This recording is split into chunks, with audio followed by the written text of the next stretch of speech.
gonna. Okay, so we've also got some other news announced at the same show, which I am personally a lot more excited about than Frozen. It is the news that Star Wars Episode 8 is going to be coming in 2018. Oh, 2017, sorry. I'm getting the wrong years around. And we have a standoff movie called Star Wars Rogue One coming between 7 and 8.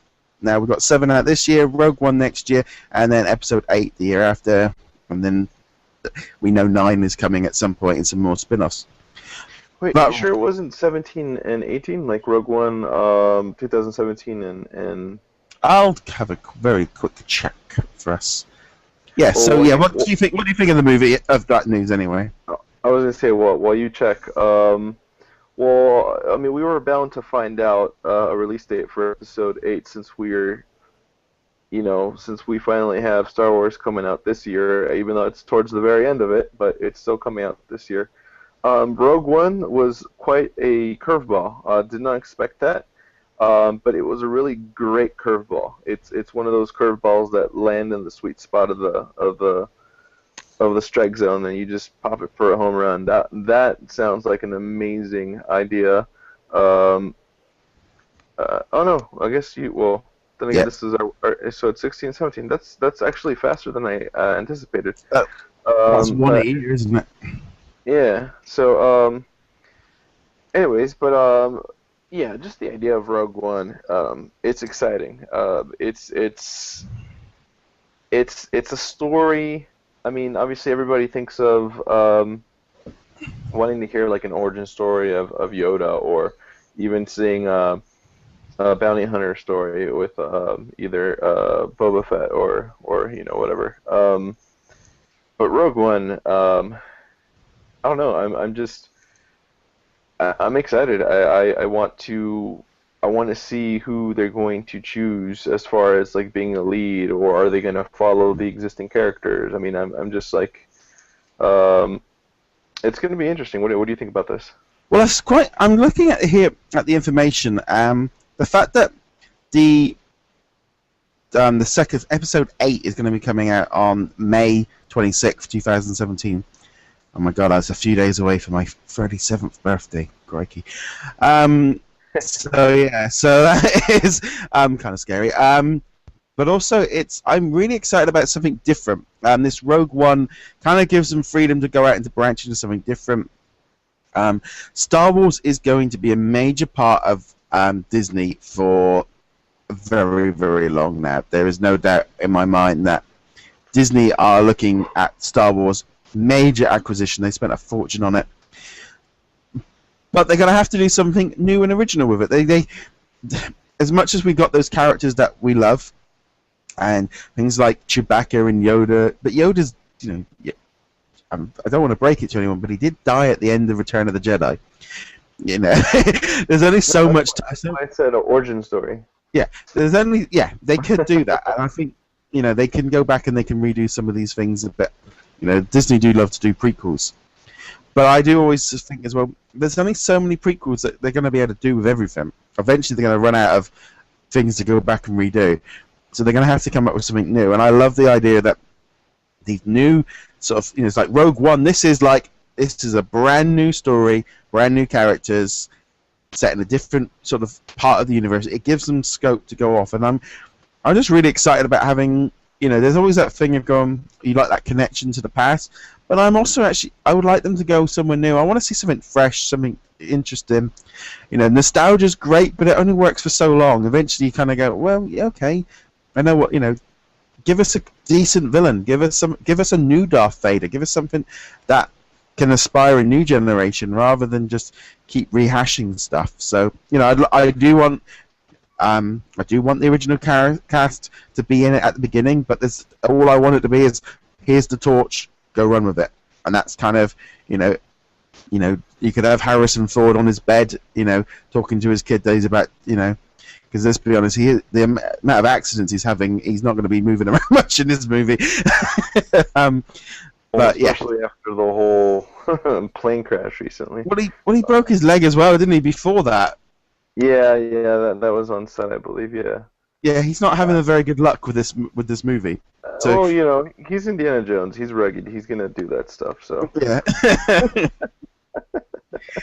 But wait, so you're saying we need a new Vader, right? Well, what is it? Vader? Doesn't that mean father in German? Yeah. What? Maybe we should have like a Darth Gross Vader. I think that's grandfather. Yeah, no, but do you not think, like, for example, like they had like Darth Maul was a brand new villain, I gotcha. or Darth Sidious, no, General Grievous. Sorry, those two villains were they were just used as a way of forwarding the story along, but they weren't really ever considered given top credit for being a major. I mean, I'm just trying to think. Was it the guy that the Christopher Lee played? That Lord Tyrannus, is it? Lord something. Yes, this is what I'm saying is. What you're talking about. Count Dooku? Yeah, Count Dooku. That's it. Oh, okay, gotcha. Yeah, Count Dooku. Well, I mean, he was apparently the guy who trained what was it, Qui Gon Jin, right? So yeah, but that'd be interesting. It's so they've already done it with the prequels where they introduced a few new villains to kind of tell the story but it always felt like they were just setting up sort of Darth Vader, and I'm loving the idea of the new trilogy and the new movies where I don't know where it's going to go. I don't know where. The trouble is with prequels, you've always got this ending date. It's like the ending before you get there and how they get to it. Whereas it'd be great to have a story, and I don't know where it's going to go. We're not going to. And they're going to start off with episode 7. We don't know where the story's going to go by the time we get to number 9, and that's great. When we started the prequels, we knew Darth Vader was going to be. We knew it was happening. Well, the fact that J.J. and basically the screenwriters that they chose to break off from, the general lore of Star Wars and everything that we've known, and in the books, it's cool because now it's unpredictable. We don't know what episode 7 really entails. You know what I mean? So that's kind of cool. I'm excited. So we'll see. But anyways, back to Rogue One. Rogue One is like you said, it's gonna open up just basically a brand new door in this universe that we've never seen, and I think that's the feeling that people have been wanting since the original Star Wars, Episode 4 came out. Just that feeling of like, whoa, like this is amazing. So hopefully that's what Rogue One will do. Yeah, I mean, the way I look at it, they're gonna have the budget to do something good. This is a big budget, big project. There's going to be it's like this thing of, how many movies are we going to have so quick? But there again, once they've got like designs and stuff sorted, they can sort of start working on bits and pieces. We don't know how long they've been working on some of these things. All the designs for the ships and stuff. They could have been doing them 4 or 5 years ago. It's been a long time since Episode 3. Well, not only that, but they could have had a bunch of ships and everything archived from Lucasfilm, and maybe they raided the Lucas Ranch and got everything they can, and now they have this big arsenal of ships that they've never been used before. So I mean, I'm sure they had a lot acquired that was already pre-done, but as far as original story goes, yeah, I agree with you. Like all these amazing things that they will definitely need to create from scratch, but I mean, I'm just seeing the timeline. Like 2016, that's the next year. You know what I mean? Like we've been hearing about Episode 7 for what, like almost 3 years, because it's going to come out at the end of this year. So it's interesting. Maybe this is something that they've kept under the wrap. Yeah, I mean, I think it's what I mean as a standalone movie as well. It kind of got the advantages that they can introduce characters and allow more time for development of those characters to then bring them into the start. They might appear then in Episode 8 or 9, and then you go, oh yeah. And if they do a quick fly-in on a single mission and are only on screen for 5 minutes, you're going to be, yeah, that's him. I know. You know them. And you're going to be like, they can just walk straight into the movie. It's Avengers all over again. It's Marvel. What they're doing with Marvel of use the standalone movies to do the origin, and then build them into the bigger stories when they want. I was going to ask you one quick thing, and you sort of tapped into it now when I was about to actually talk about it, but do you think it's possible that we might see, possibly, I don't know, I mean, a lot of people are like, oh, don't you dare, but I have a feeling, but do you think it's possible that we may see, even for a quick, like, background cameo, we might see a Star-Lord walk by, or a Groot walk by in the background? I'm just saying, because Disney now has Marvel, and they have Star Wars, what if Star Wars exists within the realm of all this cinematic universe? Well, not even better, on the X-Wing, they could have a little Mickey Mouse bobble topper just going on the corner. Oh, yeah, exactly. Why stop there? Have somebody bite into a churro during the movie. Or when they get the lightsaber out, pixie dust comes out instead or something. Just kind of, I don't know. The main villain lives in a castle. No, what the X-Wing should have, they should have a little baby Groot bobblehead. That's what they should have.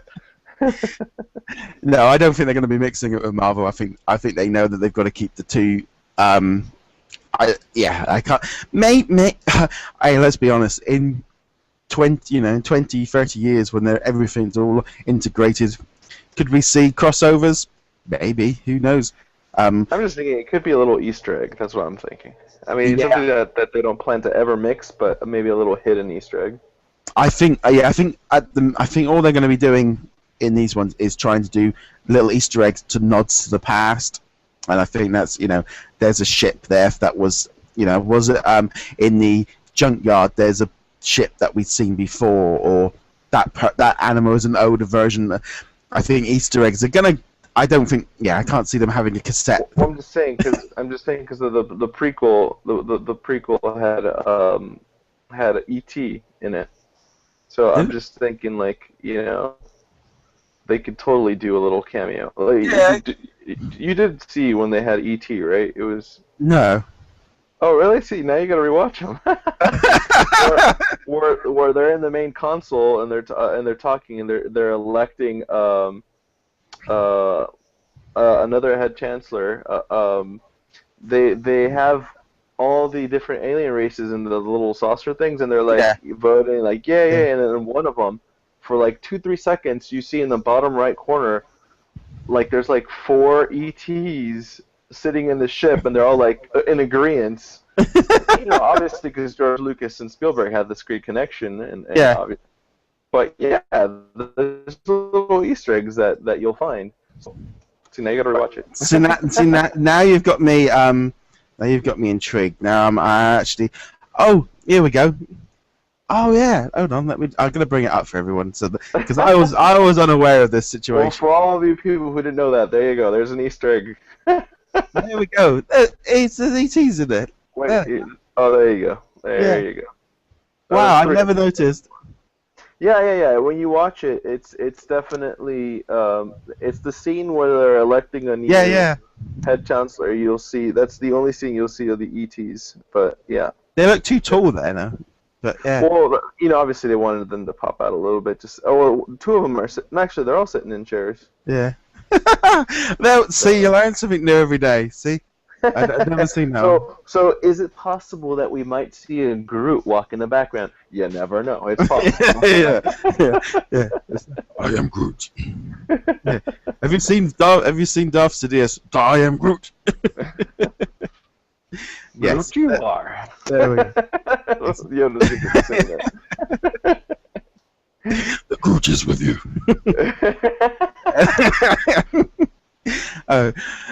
Okay, so that was the Star Wars news from this week.